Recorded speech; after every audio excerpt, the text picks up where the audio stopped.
L'angoisse commença à monter, desséchant encore plus mon arrière-gorge déshydratée. Bouge au lieu de paniquer, il y a sûrement des maisons dans le coin. Je quittai alors mon habitacle protecteur pour affronter résolument les éléments, affublé du tressaillant gilet de secours. À la guerre comme à la guerre. Et puis pour être tout à fait franche, vu les circonstances, mon taux de glamouritude m'importait assez peu. Au bout d'une dizaine de minutes qui me semblèrent une éternité, je tombai sur une grille de propriété. J'appuyai sur la sonnette du visiophone, comme on compose le 15. Un homme me répondit d'une voix de Judas, celle de derrière les portes, qu'on réserve aux importuns. « Oui, c'est pourquoi ?» Je croisai les doigts, pourvu que les gens du cru soient hospitaliers et un temps soit peu solidaires. « Bonsoir, monsieur. Désolé de vous déranger, mais j'ai eu un accident de voiture dans le sous-bois, derrière chez vous. Mon pneu a éclaté et mon portable ne capte pas le réseau.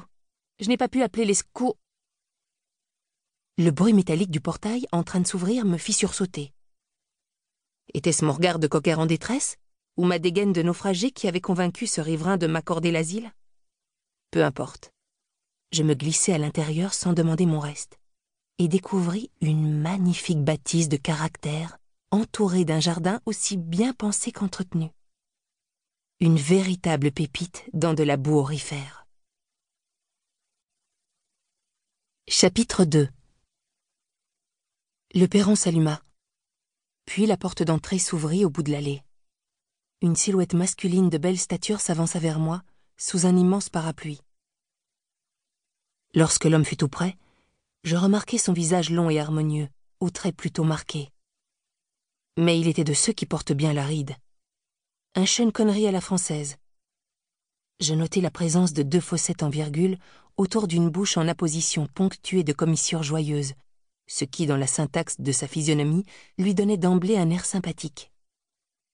Un air qui invitait au dialogue. Il devait avoir atteint la soixantaine comme quelqu'un qui rejoint la case ciel à la Marelle, à pieds joints et serein.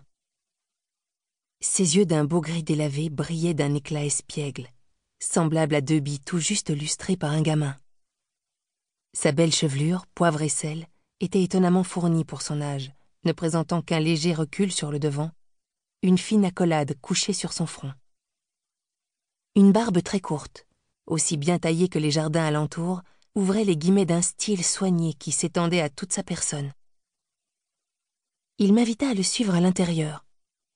3 points de suspension à mon examen muet. « Entrez. Vous êtes trempé jusqu'aux os. » « Merci. C'est vraiment gentil à vous. Encore une fois, je suis désolée de vous déranger. » « Ne le soyez pas. Il n'y a pas de problème. Tenez, asseyez-vous. Je vais vous chercher une serviette pour vous sécher un peu. » À ce moment-là, une femme élégante, que je devinais être sa femme, s'avança vers nous. La grâce de son joli visage se trouva momentanément altérée par le froncement de sourcils qu'elle réprima en me voyant pénétrer dans son foyer. « Chérie, tout va bien ? » « Oui, oui, ça va. Cette dame a eu un accident de voiture et elle n'arrivait pas à capter de réseau dans le sous-bois.